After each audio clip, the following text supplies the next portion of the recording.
This is a part of letter which was written by Pandit Jawaharlal Nehru to his daughter Mrs. Indira Gandhi when she was only 10 years old girl.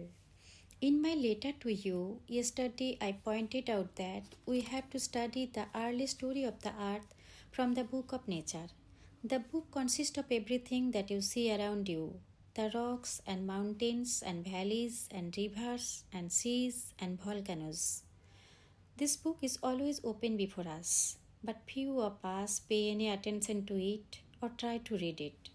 If we learned how to read it and understand it, how many interesting stories it could tell us.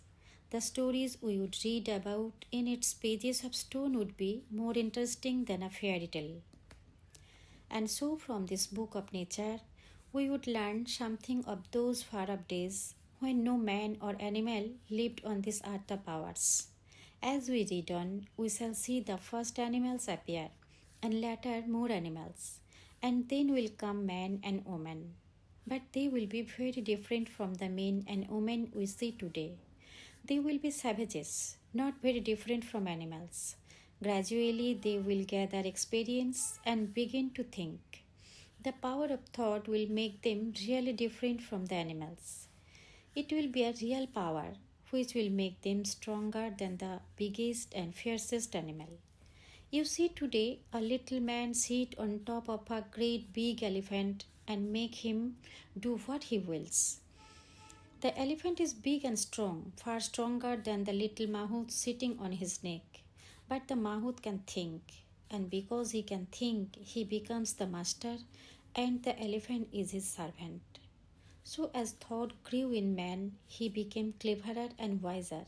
He found out many things: how to make a fire, how to cultivate the land and grow his food, how to make clothes to wear, and houses to live in. Many men and women used to live together, and so we had the first cities. Before the cities were made, men used to wander about from place to place, probably living in some kind of tents. They did not know then how to grow their food from the land. They had no rice, therefore, nor did they have any wheat from which bread is made. There were no vegetables, and most of the things you eat today were not known then. Perhaps there were some wild nuts and fruits, which men ate, but mostly they must have lived on animals, which they killed.